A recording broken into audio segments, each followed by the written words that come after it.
وأصحاب سيدنا محمد وبارك وسلم عليهم. اللهم صل على سيدنا محمد وعلى آل سيدنا محمد وأصحاب سيدنا محمد وبارك وسلم عليهم. اللهم صل على سيدنا محمد وعلى آل سيدنا محمد وأصحاب سيدنا محمد وبارك وسلم عليهم. يا رب صل وسلم دائما أبدا على حبيبك خير الخلق كلهم. رب اشرح لي صدري ويسر لي أمري واحلل عقدة من لساني يفقهوا قولي. ربي زدني علما ربي زدني علما ربي زدني علما وفهما وألحقنا بالصالحين آمين. میرے محترم بزرگوں، دوستوں اور عزیز نوجوانوں، اللہ تبارک و تعالیٰ کا نہایت کرم و احسان ہوا جس اللہ تبارک و تعالیٰ نے ہمیں اس جمعہ کی نسبت سے اس مسجد میں جمع فرمایا. پیغمبر علیہ السلام کی سیرت کے بہت سارے پہلو ہیں. لا يمكن الثناء كما كان حقه بعد از خدا بزرگ تو یہ قصہ مختصر. اللہ تعالیٰ کی تعریف کے بعد اگر کوئی ذات تعریف کے لائق ہے وہ ہے جناب نبی علیہ السلام. اور اس سیرت کے بہت سارے پہلو ہیں. ہم ایک پہلو کا آج تھوڑا سا بیان کریں گے کہ حضور علیہ السلام کی گھریلوی زندگی کیسی تھی، بچوں کے ساتھ کیسا سلوک تھا، گھر والوں کے ساتھ کیسا سلوک تھا، اگر بیٹی ہے تو اس کے ساتھ کون سا سلوک کرنا چاہیے، اگر بیوی ہے تو اس کے ساتھ کیسا سلوک کرنا چاہیے. اور یہ کر کے دکھا کر چلے گئے اس دنیا سے جناب نبی علیہ السلام. حضور علیہ السلام کی گھریلوی زندگی کی ابتدا اس وقت ہوتی ہے جب حضور علیہ السلام کے عقد میں حضرت خدیجہ الکبریٰ رضی اللہ عنہا آتی ہے. حضور علیہ السلام کی عمر 25 سال اور 2 مہینے 10 دن کی، اور حضرت خدیجہ کی عمر اس وقت 40 سال. جب یہ نکاح ہوا، نکاح ہونے کے بعد یہ ازدواجی زندگی چلتی رہی اور ایک وقت وہ بھی آتا ہے جس وقت آپ علیہ السلام پر پہلی وحی نازل ہوتی ہے. اقرأ بسم ربک الذی خلق خلق الانسان من علق اقرأ وربک الاکرم الذی علم بالقلم. سورۃ الاقرا کی 5 آیاتیں آپ علیہ السلام پر نازل ہوتی ہے، اور یہ واقعہ آپ علیہ السلام سے سہا نہیں گیا. فوراً اپنے گھر تشریف لائے. زملونی یا خدیجہ مجھے چادر اوڑھ دی جائے، مجھے چادر اوڑھ دی جائے، اور مجھے اپنے آپ میں خوف محسوس ہو رہا ہے کہ زیادہ دیر تک شاید کہ میں دنیا میں موجود نہ رہوں. لیکن حضرت خدیجہ پر قربان جاؤں، حضرت خدیجہ ان الفاظ میں تسلی دیتی ہے، کلا واللہ لا یخزیک اللہ ابدا. اللہ کی قسم، اللہ آپ کو کبھی ضائع نہیں کریں گے. انک لتصل الرحم وتقری الضیف وتحمل الکلب. آپ کے اندر بہت سارے صفات ہیں جس میں چند صفات نمایاں ہیں.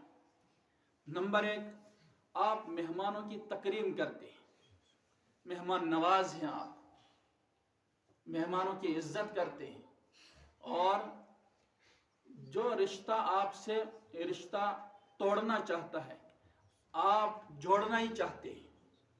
آپ اس سے کے ساتھ جوڑے رکھے رہنا چاہتے ہیں. اور تیسری بات فرمائے وَتَحْمِلُ الْقَلْبِ، جن کا کوئی دنیا میں پرسان حال ہی نہیں ہے ان کے آپ پرسان حال کرتے ہیں، ان کی آپ پوچھ گاچھ کرتے ہیں، ان کے دکھ درد میں اور غمی میں اور خوشیوں میں ہر وقت شامل رہتے ہیں.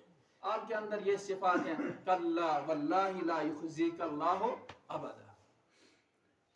حضرت عائشہ صدیقہ رضی اللہ عنہ بیان فرماتی ہے کہ پیغمبر علیہ السلام بار بار حضرت خدیجہ کے اس دنیا سے جانے کے بعد بار بار حضرت خدیجہ کا ذکر فرماتے تھے،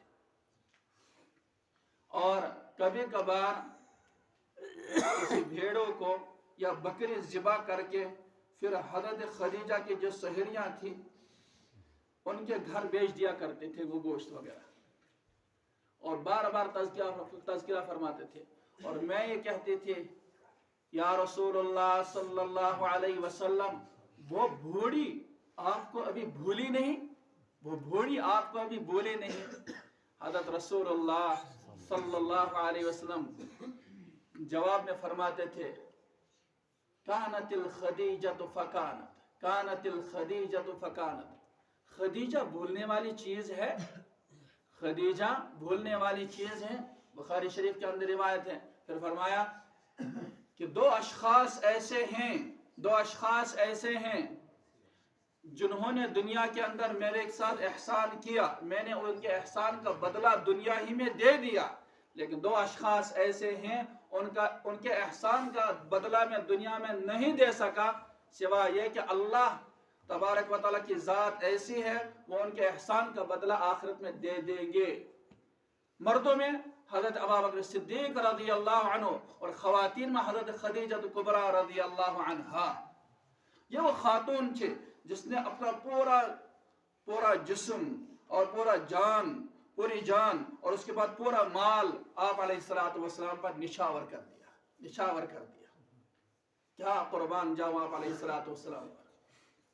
ام سلمہ رضی اللہ عنہ حضور کے عقد میں آتی ہیں، اور ام سلمہ ان خواتین میں سے ہیں جنہوں نے اس سے پہلے ایک نکاح کیا تھا، اولاد بھی ہوئی تھی، اور اس کے بعد حضور علیہ السلام کے نکاح میں جب آئی تو آپ علیہ السلام، فقہ کا اصول ہے اگر ایک آدمی ان کے عقد میں 3 خواتین ہیں، ان کے نکاح میں 3 خواتین ہیں، سمجھے 3 شادیاں اس نے کی ہیں، اور اب وہ 4تھی شادی کرنا چاہتا ہے، اگر وہ کنواری ہے، اگر وہ خاتون جو اس کے نکاح میں 4تھی آ رہی ہے اگر وہ کنواری ہے، غیر شادی شدہ ہے، تو فقہ کے اعتبار سے، فقہ کے اصول کے اعتبار سے آپ نے 7 دن اس کو مسلسل دینے ہیں، آپ نے 7 دن مسلسل اس کو دینے ہیں، اور اگر وہ شادی شدہ پہلے سے تھی، اب 4تھی مطلب آپ سے شادی ہو رہی ہے، تو اس کے شادی کے بعد آپ نے 3 دن مسلسل اس کو دینے ہیں، وہ اس باری میں شامل نہیں ہوں گے، اس باری میں شامل نہیں ہوں گے۔ تو حضرت ام سلمہ رضی اللہ عنہ ان خواتین میں سے تھی جس کی شادی پہلے ہو چکی تھی، اور اب حضور علیہ السلام کے عقد میں جب آئی تو آپ علیہ السلام نے فرمایا یا ام سلمہ ان شئت سبأت لک فلیس بک علی اہلک ہوا، اے ام سلمہ اگر آپ چاہو تو میں 7 دن مسلسل آپ کے لیے، 7 راتیں مسلسل آپ کے لیے وقف کرتا ہوں، وہ اس باری میں شامل نہیں ہوں گی، جس کی بھی جتنی خواتینیں ہوں اور جتنی بیویاں ہوں، تو اس میں جو ہے بھاری بانٹ کے رکھنی پڑتی، ایک دن ایک کے گھر، دوسرے دن دوسرے کے گھر، تیسرے دن تیسرے کے گھر، چوتھے دن چوتھے کے گھر، پھر 5ویں دن پہلے کے بعد۔ اگر آپ چاہو تو 7 روز 7 راتیں میں مسلسل آپ کے پاس گزاروں، ان شئت سبأت لک فلیس بک علی اہلک ہوا، کیوں؟ اس لیے کہ کل کو آپ کے گھر والوں کو کوئی تانا نہ دے کہ ام سلمہ کل گئی تھی اور آج ہی واپس آئی، ام سلمہ کل گئی تھی آج ہی واپس آئی۔ یہ اس سے اندازہ ہوتا ہے کہ لوگ یہ بھی تانا دے سکتے تھے کہ پیغمبر علیہ السلام کے قلب اطہر کے اندر ام سلمہ کی کوئی محبت نہیں تھی، کوئی فیلنگ نہیں تھی، اس لیے ان شئت سبأت لک فلیس بک علی اہلک ہوا، اگر آپ چاہو تو 7 راتیں میں آپ کے ساتھ مسلسل گزاروں، فلیس بک علی اہلک ہوا، آپ کے گھر والوں کو، آپ کے والد صاحب کو، آپ کے بھائی کو، آپ کی بہن کو کوئی تانا نہ دے کل کو۔ کیا قربان جاؤں آپ علیہ السلام پر۔ یہ کر کے دکھایا کہ سسرال والوں کے ساتھ کیسا سلوک کیا جانا چاہیے۔ بہت سارے ایسے مرد حضرات ہیں جن کا سلوک کسی درجے تک اپنی گھر والی کے ساتھ ٹھیک ہے، لیکن سسرال والوں کے ساتھ ان کا رویہ بہت غلط ہے۔ بہت ساری خواتین میرے پاس آتی ہے کہ میرے شوہر کا میرے ساتھ بہت اچھا حسن سلوک کا معاملہ کرتا ہے، لیکن میرے والد صاحب اور میری والدہ اور میری بہن اور میرا بھائی اس کے گالیوں کے نشانے پر رہتا ہے، گالیاں دیتا رہتا ہے، بکتا رہتا ہے۔ لیکن آپ علیہ السلام نے فرمایا جہاں تم اپنے گھر والے کی عزت کے بارے میں سوچتے ہو، وہاں اس کے والدین، اس کے بہن بھائیوں کی عزت کے بارے میں بھی سوچا کا۔ ان شئت صبأت لک فلیس بک علی اہلک ہوا۔ لیکن ام سلمہ نے فرمایا کوئی بات نہیں یا رسول اللہ صلی اللہ علیہ وسلم، آپ میرے لیے مختصر 3 راتیں فرمائیے بس، اس کے بعد میں اپنے گھر جاتی ہوں، اس کے بعد آپ کے گھر دوبارہ واپس آتی ہوں، جس کو ہم کشمیری زبان میں کہتے ہیں پھر کر قربان جاؤں آپ علیہ السلام پر۔ آپ علیہ السلام بیماری کے عالم میں ہیں، اور اس کے چند روز کے بعد آپ علیہ السلام کا وصال ہوا۔ طبیب نے جو دوائیاں متعین کی ہوئی تھی، منتخب کی ہوئی تھی، اب اس دوائی دینے کا وقت آ پہنچا۔ سارے ازواج مطہرات اس کمرے میں، اس حجرے میں جمع تھی، اور یہیں پر حضرت عباس، آپ کا چچا حضرت عباس بھی تشریف فرما تھے۔ تو پیغمبر علیہ السلام نیند اور بیداری کے درمیان تھے اس وقت، نیند اور بیداری کے درمیان۔ اب ازواج مطہرات میں مشورہ ہو رہا ہے کہ دوائی کا وقت ہو چکا ہے، دوائی پلائی جائے۔ آپ علیہ السلام کے گوش مبارک تک جب یہ بات پہنچی، آپ نے منع فرمایا مجھے دوائی نہیں پینی ہے۔ تو یہاں سے بھی منع فرماتے رہے، وہاں سے بھی چاہت اور بڑھتے رہی۔ آخرکار یہی مشورہ ہوا کہ پیغمبر علیہ السلام خود سے اب دوائی تو نہیں پئیں گے، اس لیے ان کے دہن مبارک کو پکڑو اور جکڑو اور زبردستی دوائی پلاؤ۔ اور کتابوں کے اندر آیا ہے کہ یہی واقعہ پیش آیا کہ سر مبارک کو کسی نے پکڑا، اور کسی نے دہن مبارک کو پکڑا، کسی نے بازو مبارک کو پکڑا، اور اس کے بعد زبردستی دوائی پلائی گئی آپ علیہ السلام کو۔ آپ نے ناراضگی کا اظہار فرمایا، میں نے کہا تھا آپ سے میں دوائی نہیں پیتا۔ ازواج مطہرات فرمایا یا رسول اللہ، بیمار تو منع کرتا ہی ہے کھانے سے، پینے سے، دوائی سے، لیکن جو طبیب نے جو دوائی منتخب کی ہے، ٹائم ہو چکا ہے، دوائی پلانی ضروری تھی۔ آپ نے فرمایا مجھے دوائی نہیں پینی، اس کی سزا یہی ہے ان سب کو اب دوائی پلاؤ، ان سب کو اب دوائی پلاؤ۔ اور باری باری ایک زوجہ محترمہ، ایک خاتون دوسری خاتون کو پکڑ دیا، اس کے بعد زبردستی دوائی پلائی جا رہی ہے، سب کو دوائی پلائی گئی۔ اور اسی مجلس میں ام سلمہ آپ کے زوجہ محترمہ فرمایا یا رسول میں روزے سے ہوں، میں روزے سے ہوں۔ آپ نے فرمایا کوئی روزہ نہیں، نفلی روزہ تھا۔ تو یہاں سے مسئلہ ایک سمجھ میں آیا کہ اگر کوئی خاتون نفلی روزہ رکھنا چاہتی ہے اور اس کے شوہر کی، اس کی خامد کی اجازت نہیں ہے تو تب وہ نہیں رکھ سکتی۔ کہا اس کو بھی دوائی پلاؤ، اس کو بھی، البتہ چچا جان کو بخش دو، چچا جان کو بخش دو۔ اب یہ سوال یہاں یہ پیدا ہوتا ہے کہ اس دوائی سے کوئی سائیڈ ایفیکٹ تو نہیں ہوا؟ وہ دوائی دیسی دوائیاں ہوا کرتی تھی، وہ چاہے آپ بوریاں ہی کھا لو، کچھ نہیں ہوتا، اس کچھ نہیں ہوتا۔ حضرت عائشہ صدیقہ رضی اللہ عنہا، کبھی کبھار حضرت صفیہ رضی اللہ عنہا خیبر کے موقع پر بھانی بن کر آئی تھی، اور پھر آپ علیہ السلام نے ان کو آزاد کیا۔ آزاد کرنے کے بعد ان کے ساتھ نکاح فرمایا، اور حضرت عائشہ کبھی کبھار کہتی تھی یا رسول وہ صفیہ وہ دبلی پتلی تھی اور پست قد تھی، چھوٹا قد تھا ان کا تذکرہ فرمایا۔ آپ علیہ السلام فرماتے تھے عائشہ ایسا نہیں کہتی، اللہ کی تخلیق میں عیب نہیں نکالتی، اللہ کی تخلیق میں عیب نہیں نکالتی۔ کیا قربان جاؤں آپ علیہ السلام کا۔ حضرت عائشہ بیان کرتی ہے، فرماتی ہے کہ کبھی کبھار پیغمبر علیہ السلام ہمیں قصے کہانیاں سنایا کرتے تھے۔ ایک مرتبہ 11 خواتین کی کہانی سنائی کہ وہ جب یاربل پر جاتی تھی، یاربل سمجھتے ہیں آپ؟ یاربل پر جاتی تھی، میں کہتا ہوں اس کو سہیلی بل پر جاتی تھی۔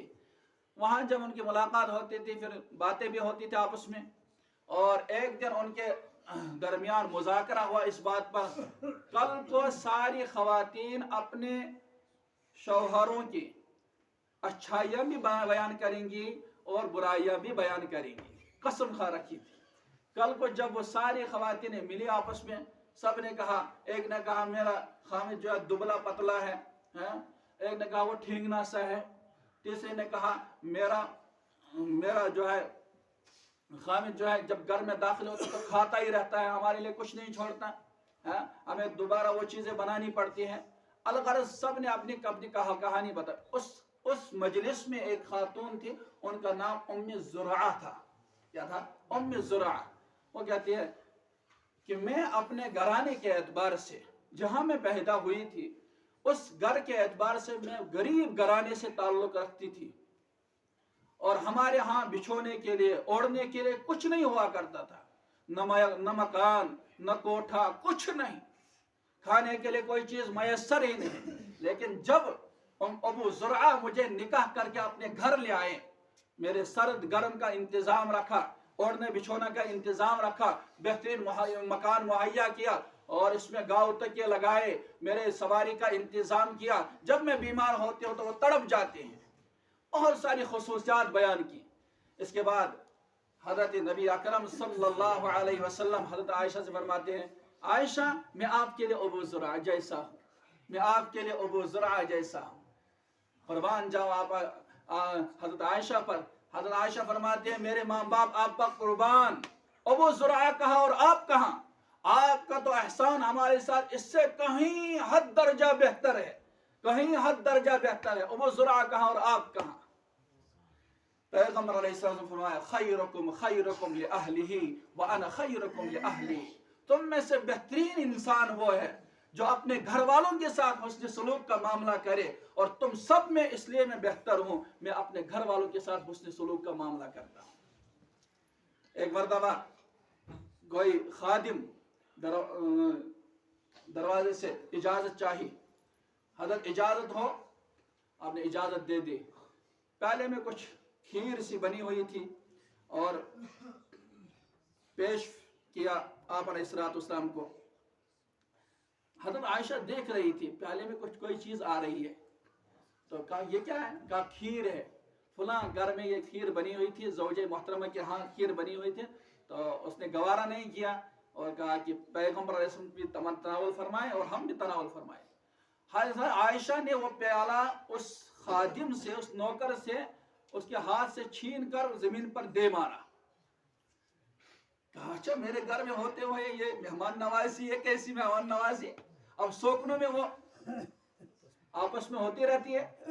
تو جب وہ خادم واپس چلے گئے، آپ علیہ السلام بلایا، کہا ادھر آیا، واپس مت جاؤ، ادھر آ جاؤ۔ گھر سے وہ حضرت عائشہ کا پیالہ لیا اور ان کے ہاتھ میں تھما دیا، کہا یہ لے جاؤ، یہ لے جاؤ۔ وہاں تذکرہ نہیں کرنا اس چیز کا، اس چیز کا تذکرہ نہیں کرنا۔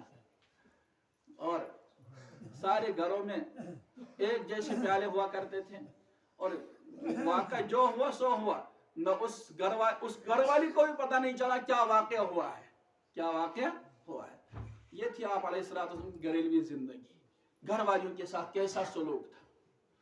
آپ علیہ السلام کی نرینہ اولاد تھی لیکن زیادہ بڑی نہیں ہوئی۔ ابو قاسم کے بارے میں آتا ہے کہ وہ ان کی عمر 13 سال کی پہنچ چکی تھی، پھر اللہ نے اپنے پاس ان کو بلایا، اور ایک کنیت آپ علیہ السلام کی ابو القاسم، قاسم کا باپ، اس کنیت سے مشہور ہے ابو القاسم۔ لیکن اولادوں جیسا، اولاد نرینہ جیسا سلوک کیا آپ علیہ السلام نے۔ ایک تو تھے اس میں حضرت انس رضی اللہ عنہ، حضرت انس بیان کرتے ہیں کہ میری والدہ بڑی سمجھدار تھی، میری والدہ بڑی سمجھدار تھی۔ جب آپ علیہ السلام مدینہ تشریف لائے تو سارے لوگوں نے ہدایہ پیش فرمائے، یہ ہماری طرف سے لے لو، یہ ہماری طرف سے لے لو، یہ ہماری طرف سے لے لو۔ کہا ہمارے گھر میں کچھ نہیں تھا، والد صاحب چونکہ چاہے تو یا تو وہ فوت ہو چکے تھے یا تو وہ اس علاقے سے بھاگ چکے تھے، ان کا کوئی اتا پتہ نہیں تھا۔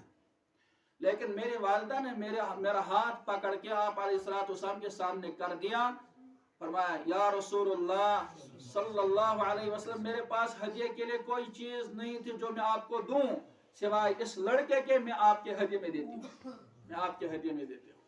تو آپ علیہ السلام نے قبول فرمایا۔ قبول فرمانے کے بعد پھر یہ واقعہ چلتا رہا. اس کے بعد فرماتے ہیں کہ میری والدہ بڑی چالاک تھی، سمجھدار خاتون تھی. گاہے بار بار کبھی کبھار پیغمبر علیہ الصلوۃ والسلام ہمارے گھر تشریف لایا کرتے تھے. ایک مرتبہ فجر کی نماز سے فارغ ہو کر فوراً ہمارے گھر تشریف لائے. حضرت انس فرماتے ہیں جو ہی تشریف فرما ہوئے تو وہاں چارپائی بچھی ہوئی تھی درخت کے نیچے. آپ نے آرام فرمایا. آرام فرمانے کے بعد جب اشراق کا ٹائم ہوا تو آپ اٹھے اور وضو فرمایا. اس کے بعد 2 رکعت اشراق کی نماز ادا فرمائی. اس کے بعد دعا میں مشغول ہوئے. تو یہ سارا منظر میری والدہ دیکھتی رہی. جو ہی آپ علیہ الصلوۃ والسلام نے اپنے دست مبارک دعا کے لیے اٹھائے فوراً میری والدہ نے میرا ہاتھ پکڑ کے آپ کے سامنے کر دیا. کہا یا رسول اللہ میرے اس بیٹے کے لیے دعا فرمائیے. حضرت انس فرماتے ہیں کہ آپ علیہ السلام نے فرمایا انس میں آپ کے لیے کیا مانگوں. تو میری زبان پہ آ گیا یا رسول اللہ میری مالداری کے لیے دعا فرمائیے اور میرے اولاد زیادہ ہوں اس کے لیے دعا فرمایا, عمر بھی دراز ہوں اور اس کے لیے دعا فرمایا. آپ نے یہ تینوں دعائیں میرے حق میں فرمائی اور اللہ نے میرے حق میں یہ دعائیں قبول کی. اس کے بعد فرماتے ہیں کہ میری اولاد اتنی اولاد ہوئی کہ میں نے جیتے جی جب میری عمر اس وقت تھی 90 سال کی عمر میں نے 90 بچوں کو اپنے ہاتھ سے دفن کیا. 90 بچوں کو اپنے ہاتھ سے دفن کیا اور ابھی بھی 210 باقی تھے. وہ کہ 300 بچوں کے باپ تھے حضرت انس رضی اللہ عنہ. 300 بچوں کے باپ. اس کے بعد فرماتے ہیں جب میں ختم قرآن کرتا تھا, ختم قرآن آپ بھی کرتے ہوں گے, ایک روٹین سے رکھنی چاہیے انسان کو. روزانہ 1 پارہ ہو یا 3 پارے ہوں یا 1.5 پارہ ہو یا منزل ہو. ہمارے بہت سارے بزرگ اب بھی اللہ کا شکر ہے ان بستیوں میں, اشٹی بستیوں میں زیادہ تر یہ افراد پائے جاتے ہیں جن کا لگاؤ خاصا قرآن کے ساتھ ہے, دن بھر قرآن پڑھتے رہتے ہیں. میرا خود کا تعلق میرا دندی پورہ سے ہے. آپ جانتے ہوں گے حافظ چراغ صاحب کو, آپ جانتے ہوں گے حافظ محمد امین صاحب کو, بہت سارے جانتے ہوں گے یہ بزرگ حضرات. بس جب بھی میں ان کے ہاں جاتا تھا, چھوٹے تھے ہم, پھوک مارنے کے لیے والدہ لے جاتی تھی کبھی کبھار, تو میں دیکھتا رہتا تھا وہ ایسے ہی چادر پہن کے بس قرآن سامنے رکھا ہو اور تلاوت کرتے رہے. دن بھر قرآن پڑھتے رہتے. قرآن سے بڑھ کر کوئی دولت نہیں ہے, قرآن سے بڑھ کر کوئی ذکر ہے ہی نہیں, قرآن سے بڑھ کر کوئی ذکر نہیں. آپ ڈائریکٹ اللہ کے ساتھ کلام کر رہے ہوتے ہیں اس وقت جب آپ قرآن کی تلاوت کر رہے ہو. حضرت علی سے فرمایا گیا کہ آپ کی کیفیت کیا ہوتی ہے اس وقت جب آپ قرآن کی تلاوت کرتے ہیں. کہا ڈائریکٹ اللہ میرے ساتھ ہم کلام ہوتا ہے, اور جب میں نماز میں ہوتا ہوں مجھے لگتا ہے میں اللہ سے ہم کلام ہو رہا ہوں اس وقت. تو یہ کیفیت ہونی چاہیے. قرآن سے بڑھ کر کوئی دولت ہے ہی نہیں دنیا میں, قرآن سے بڑھ کر کوئی ذکر ہے ہی نہیں.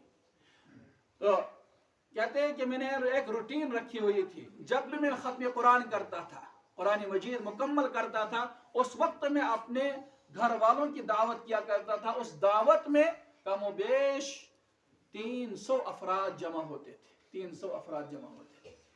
اور پھر مال کے بارے میں فرماتے ہیں کہ مال اتنا دیا تھا اللہ نے, مال کی کوئی حد ہوتی ہے کہ اتنے کروڑ خرب ارب, یہ تو قید کے اندر آ گیا, یہ تو اعداد کے اندر آ گیا. کہا لا تعداد مال تھا میرے پاس. وہ اثر تھا ان دعاؤں کا جو آپ علیہ الصلوۃ والسلام نے میرے بارے میں فرمائی تھی. یہ تھا حضرت انس کے ساتھ حسن سلوک کا معاملہ. اور حضرت انس فرماتے ہیں کہ میں نے آپ کی خدمت 10 سال تک آپ کی خدمت کی, 10 سال تک آپ کی خدمت کی, لیکن آپ علیہ الصلوۃ والسلام نے کبھی مجھے ڈانٹا نہیں. ایک مرتبہ مجھے بازار بھیجا, کہا انس بازار جاؤ, یہ فلاں چیز لے کر آؤ. میں چلا گیا اور وہ لڑکے کبڈی کھیل رہے تھے, کسی گیم میں مصروف تھے وہ بھی, میں بھی کھیلنے میں لگ گیا. 2-4 گھنٹے گزر گئے اور میں بھول ہی گیا. اور آپ علیہ الصلوۃ والسلام جب گھر سے نکلے, کہا انس میں نے آپ کو کسی کام کے لیے بھیجا تھا, اب میں نے اپنے دل میں خوف محسوس کیا, اب میری خیر نہیں. میں جب سامنے ہوا آپ نے فرمایا انس میں نے آپ کو کسی کام کے لیے بھیجا تھا. کہا حضرت میں بھول گیا. اس کے بعد آپ علیہ السلام نے اپنے دست مبارک یہاں پر رکھا اور اس کے بعد تھوڑی سی وہ کندڑ جس کو بولتے ہیں کشمیری کان کھینچا معمولی سا. کہا انس ایسا نہیں کرتے. اس کے بعد فرماتے ہیں کہ حضرت انس فرماتے ہیں میں نے کبھی بھی آپ علیہ السلام کو کسی بچے کو ڈانٹتے ہوئے نہیں دیکھا اور کسی عورت پر آپ نے کبھی اپنے دست مبارک نہیں اٹھایا. یہ تھی تربیت.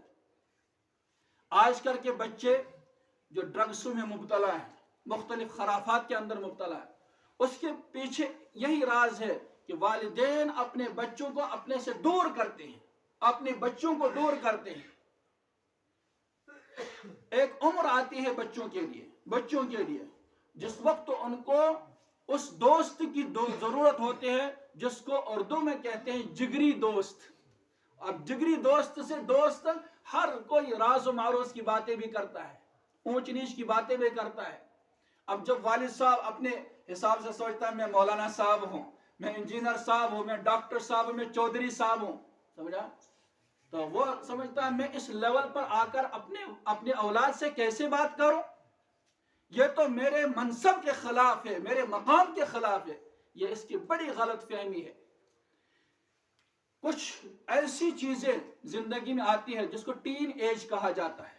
اس ٹین ایج میں ہماری اولاد تذبذبی کا شکار ہوتی ہے کہ میں اس راستے کو منتخب کروں یا اس راستے کو منتخب کروں. جہنم والے راستے کی طرف بھی جا سکتا ہے اور جنت والے راستے کی طرف جا سکتا ہے.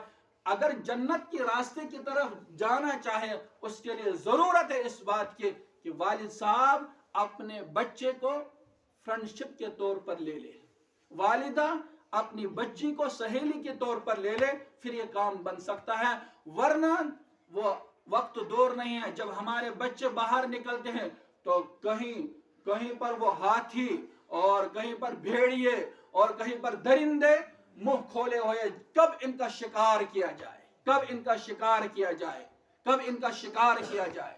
اس لیے اگر جو انسان چاہتا ہے کہ اس کی اولاد دین کے اعتبار سے بھی ترقی کرے اور دنیاوی اعتبار سے بھی ترقی کرے, پھر اپنے منصب سے نیچے اتر کر اپنے بچوں کے ساتھ وہ سلوک کرنا چاہیے جس کے وہ اس وقت محتاج ہوں. اور آپ علیہ السلام دکھا کر گئے کہ حضرت انس فرماتے ہیں 10 سال تک میں نے آپ کی خدمت کی لیکن آپ نے کبھی مجھے ڈانٹا نہیں. ہماری حالت تو یہ ہے, ہم صبح سے شام تک لے کر بچوں کو گالیاں دینا, بہت سارے نازیبہ الفاظ کہنا, پھر جب کبھی کبھار ساعت حسن ہوا کرتی ہے, جب وہ دعا جو آپ نے بد دعا فرمائی اپنے اولاد کے بارے میں, جب وہ دعا قبول ہوتی ہے, بد دعا قبول ہوتی ہے, پھر ہم پیروں کے پاس, فقیروں کے پاس, ڈاکٹروں کے پاس, ہماری اولاد کی یہ حالت ہو چکی ہے. اس کے ذمہ دار آپ ہیں. املک علیک لسانک, اپنی زبان کی مکمل طور پر حفاظت کرو. عقبہ سے فرمایا تھا آپ علیہ السلام نے, فرمایا 3 باتوں کی نصیحت فرمایا, اس میں ایک یہ بھی چیز تھی املک علیک لسانک, اپنی زبان کو اپنے کنٹرول میں رکھو. کبھی کبھار یہ الفاظ جب زبان سے نکلتے ہیں اللہ کے ہاں قبول ہو جاتے ہیں. اس لیے آپ سے درخواست ہے اپنے گھر والیوں کے ساتھ, گھر والیوں کے گھر والوں کے ساتھ, بہن بھائیوں کے ساتھ, اپنی اولاد کے ساتھ حسن سلوک کا معاملہ کرو. سمجھو اور سوچو اس چیز کو کہ ہمارے پیغمبر علیہ السلام کی گھریلو زندگی کیسی تھی. دکان پر جاتے تھے تو کیسے جاتے تھے, بازار جاتے تھے تو کیسے جاتے تھے, پہاڑوں پر جاتے تھے تو کیسے جاتے تھے, اور باتھ روم جاتے تھے تو کیسے جاتے تھے, واپس آتے تو کیسے مسجد میں داخل ہوتے. یہ ساری چیزیں تب آئیں گی آپ کے نگاہوں میں جب آپ پڑھنے کی کوشش کریں گے یا علماء کی صحبت میں بیٹھیں گے. اس کے لیے ضرورت ہے ہم کسی سیرت طیبہ کو مطالعہ کرتے رہیں. اور آپ ہی کے ایس ٹی کے تعلق سے مفتی فیض الوحید صاحب, میرے استاد محترم حضرت مفتی فیض الوحید صاحب جو اس دنیا سے چلے گئے ہیں, اللہ ان کی بال بار مغفرت فرمائے. ان کی ایک کتاب ہے سراج منیرہ, سراج منیرہ, اس کو اپنے گھر میں رکھو, آپ پڑھتے رہو. جس طرح وہ اللہ والا کہتے رہتے تھے نا کہ 5 وقت کی تعلیم ہو, سمجھ میں. اب تو وہ بیچارے اس پر بھی عمل نہیں ہوتا ہے، وہ بھی بہت اچھی چیز تھی، اور اس کو بھی اپنے اس میں لے لو. اور شام کو اگر تعلیم ہو یا بچے کو آپ نے کتاب تھما دی، بچے کو آپ نے کتاب تھما دی، بچے جہاں آپ بہت ساری کتابیں پڑھتے ہو وہاں اس کے لیے 10 منٹ آدھا گھنٹہ ٹائم نکال کر اس سیرت طیبہ کا بھی مطالعہ کرو. پھر وہ وقت دور نہیں جب ہمارے گھر، ہمارے محلے اور ہمارا سارا معاشرہ چمکے گا اور اسلام کے نور سے چمکے گا. وآخر دعوانا ان الحمد للہ رب العالمین. اللہم لک الحمد کلہ ولک